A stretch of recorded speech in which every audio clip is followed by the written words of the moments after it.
आज फिर आपको कक्षा में स्वागत है। पहला पाठ आपने पढ़ा था ना, जो एक कविता था पत्तों के खेल, तो आपने उसका सब कार्य कर लिया। आज मैं आपको एक नया पाठ पढ़ाने जा रही हूँ जिसका शीर्षक है दान भावना। क्या है? दान भावना। दान का अर्थ समझते हो? दान का अर्थ है डोनेट करना। आप जब आपका जन्म दिवस आता है तो आप विद्यालय में समर्पण निधि होते हैं ना, एक बॉक्स, उसमें क्या डालते हो? आप कुछ पैसे डालते हो। वो पैसे कहाँ जाता है? कुछ ज़रूरतमंद और गरीब बच्चों की सहायता के लिए जाता है। मतलब आप दान करते हो कुछ पैसे और वो उनके काम में लगता है। इस तरह से हम किसी भी ज़रूरतमंद या कोई आवश्यक सहायता वाले लोग हैं, मजबूर लोग हैं, जिनको हम सहायता कर सकते हैं, हेल्प कर सकते हैं कुछ पैसों से, या कभी हम किसी को कुछ कपड़े दे सकते हैं, कुछ अन्न भोजन के लिए भी हम भोजन दान कर सकते हैं, या आप कुछ पुस्तक भी दे सकते हो, ज्ञान का दान भी कर सकते हो। ठीक है, इसको ही दान कहते हैं। दान का अर्थ हुआ कि आप किसी की सहायता करते हो पैसों से, कपड़ों से, भोजन से या पुस्तकों से, ज्ञान से। ठीक है, रक्तदान भी होता है एक, जो महादान कहा गया है। तो इस तरह से हम लोग दान करते हैं, उसको दान कहते हैं। दान की भावना होनी चाहिए हमें। क्या है? हमें हमेशा किसी की सहायता करनी चाहिए। ठीक है, और वो भाव हमारे मन में कैसा होना चाहिए?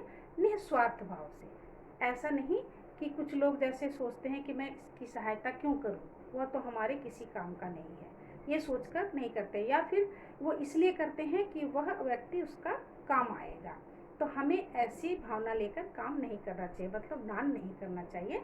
हमें निस्वार्थ, कोई भी स्वार्थ नहीं रहना चाहिए दान में। दान करते समय हमें सिर्फ ये देखना चाहिए कि वह व्यक्ति कितना, इसकी आवश्यकता कितनी है, और उसको हमें ये चीज़ देना चाहिए। ठीक है, तो इसी को कहते हैं दान करना, डोनेट करना, दान की भावना। दान की भावना अपने मन में अच्छी होनी चाहिए। इसी बात पर आधारित यह कहानी है, पाठ 2 आपके कक्षा 4 में।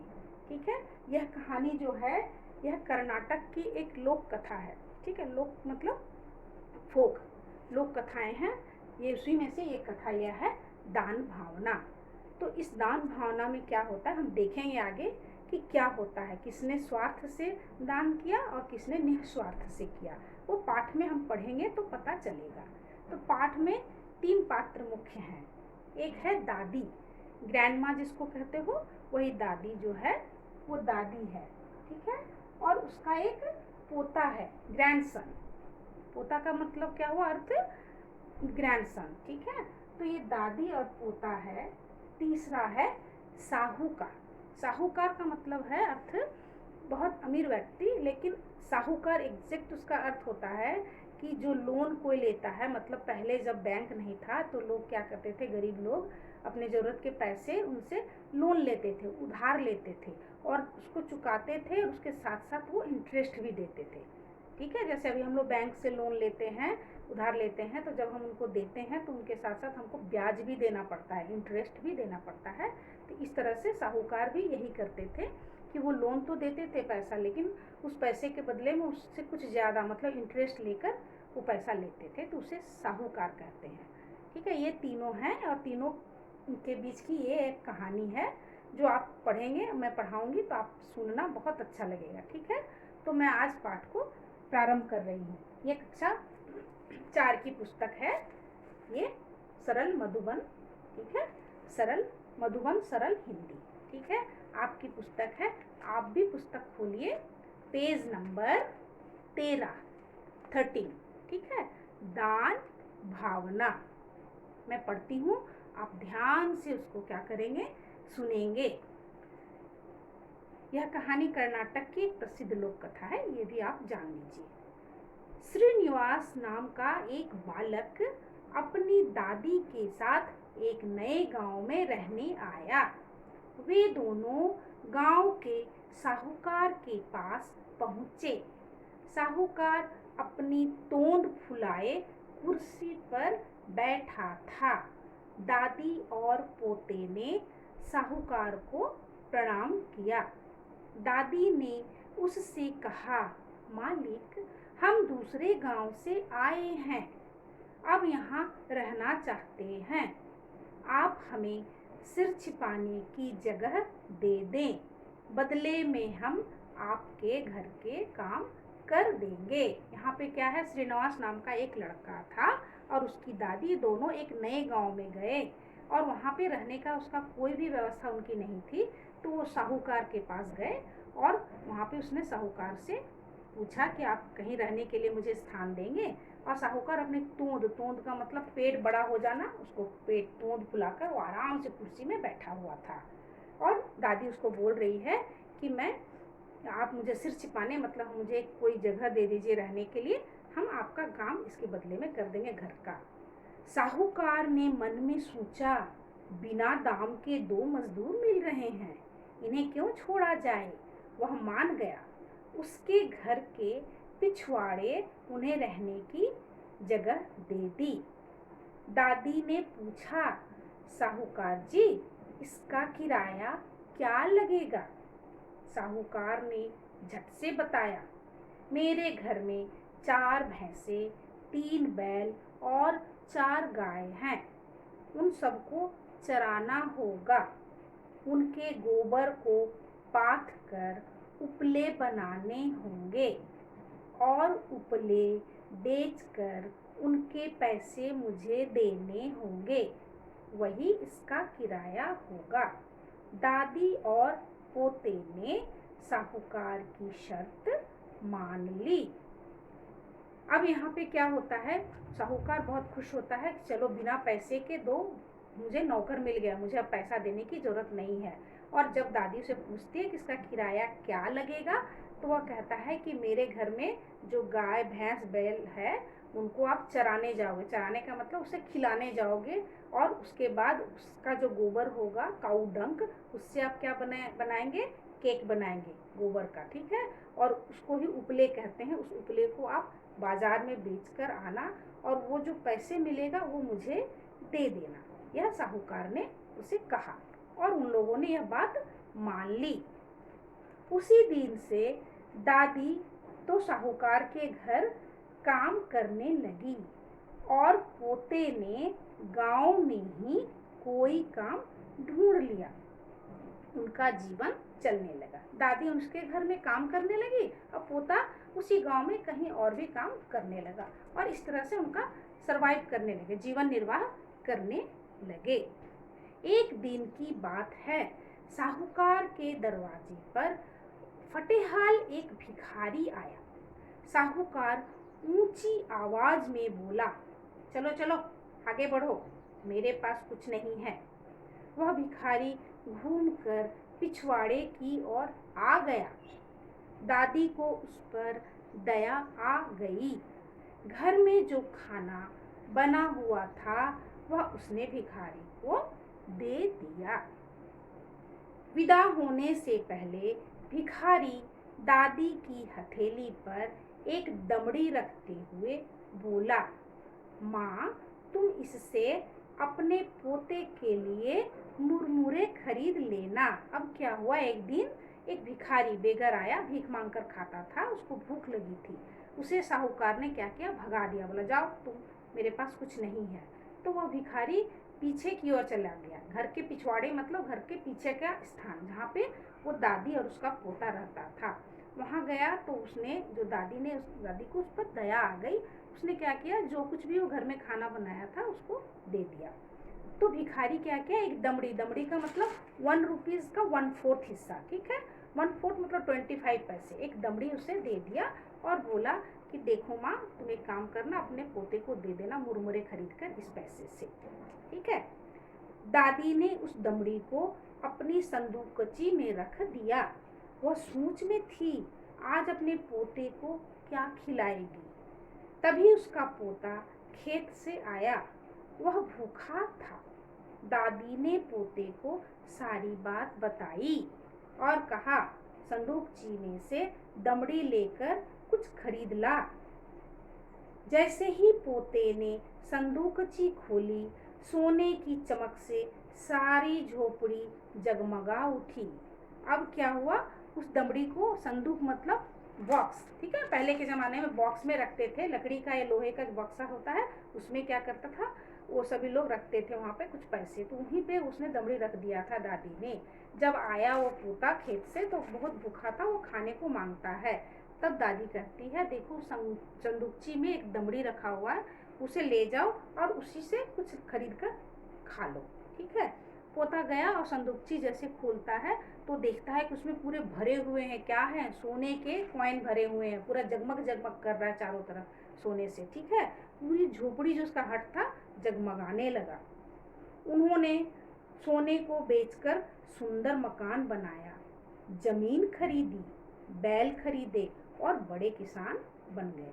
जब उनके पास बहुत सारा पैसा मिल गया सोने का तो उन्होंने क्या किया, उससे एक सुंदर सा मकान बनवाया, कुछ ज़मीन खरीदी खेती के लिए, बैल गाय ये सब खरीदे। इस तरह से वो बड़ा किसान बन गया, गरीब से वो अमीर बन गया।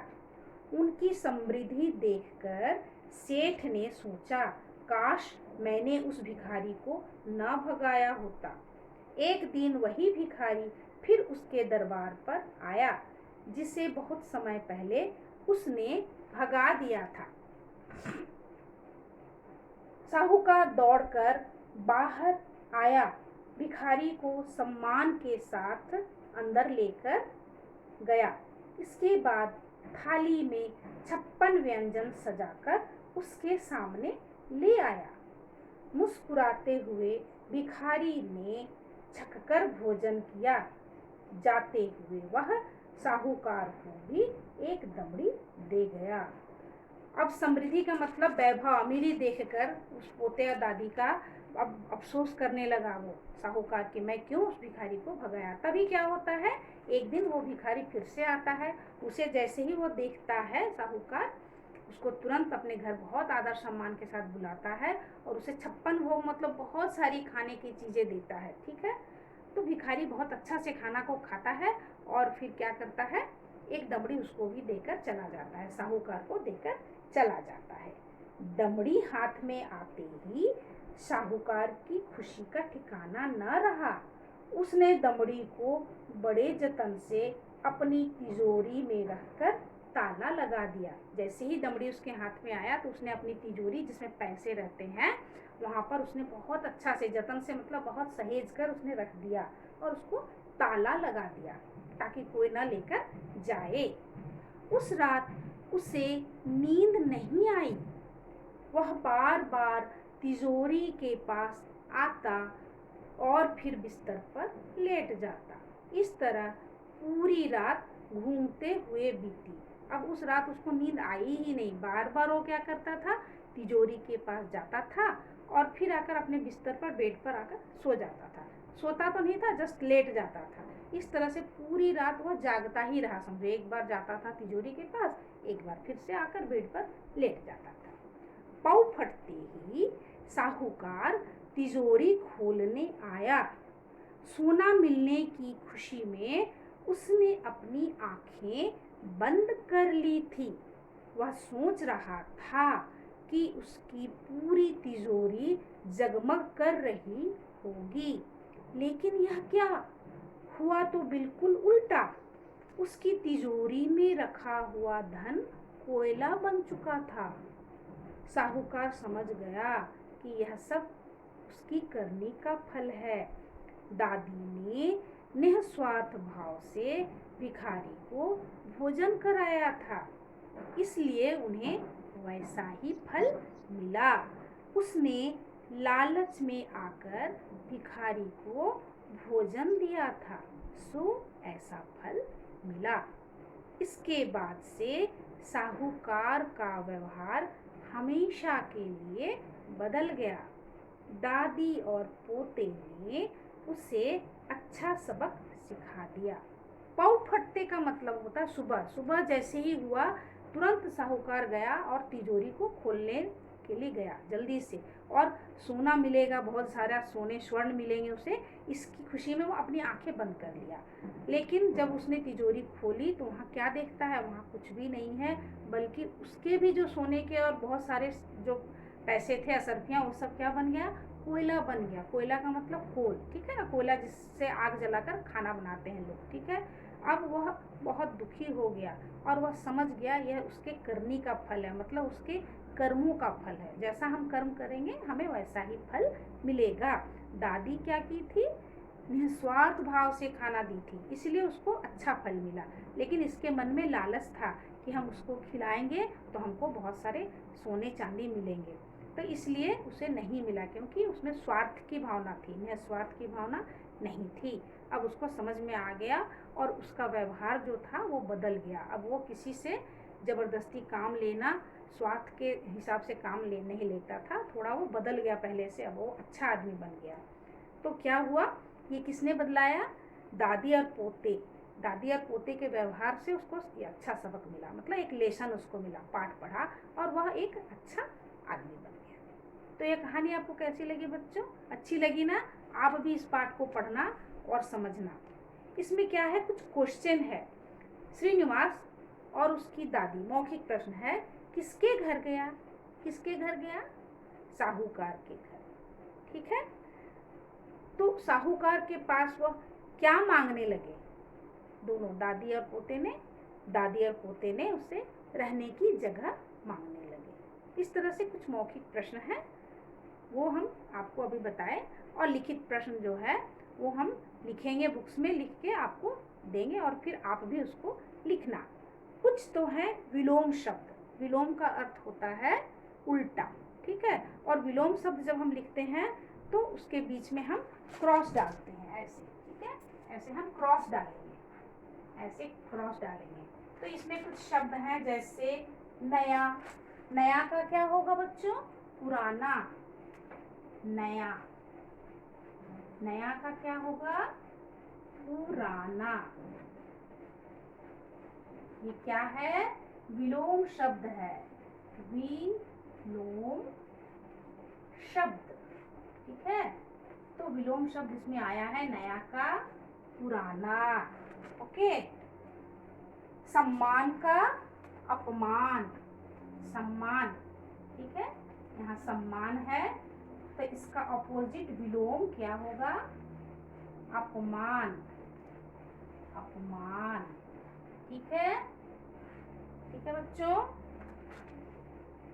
इसके बाद है स्वार्थ। स्वार्थ का निस्वार्थ, मैंने अभी बताया ना, स्वार्थ का क्या होगा? स्वार्थ का होगा निस्वार्थ।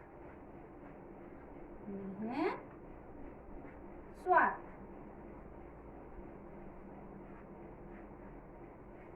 उसके बाद है एक और शब्द, दयालु।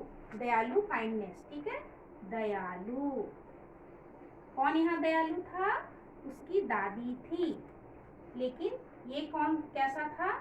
साहूकार निर्दयी था, ठीक है ना, दयालु का निर्दय, जिसके मन में कोई दया की भावना नहीं होती है। और एक शब्द है नया पुराना, तो हो गया खरीदना बेचना। खरीदना, ये क्या है? खरीदना। इसका क्या होगा उल्टा, अपोजिट? बेचना। ठीक है बच्चों, ये हुआ विलोम शब्द। विलोम का मतलब है विपरीतार्थक शब्द, ठीक है, उल्टा, जस्ट उसका उल्टा, अपोजिट जब लिखते हैं तो ये क्रॉस करेंगे, ठीक है। और एक है संयुक्ताक्षर शब्द।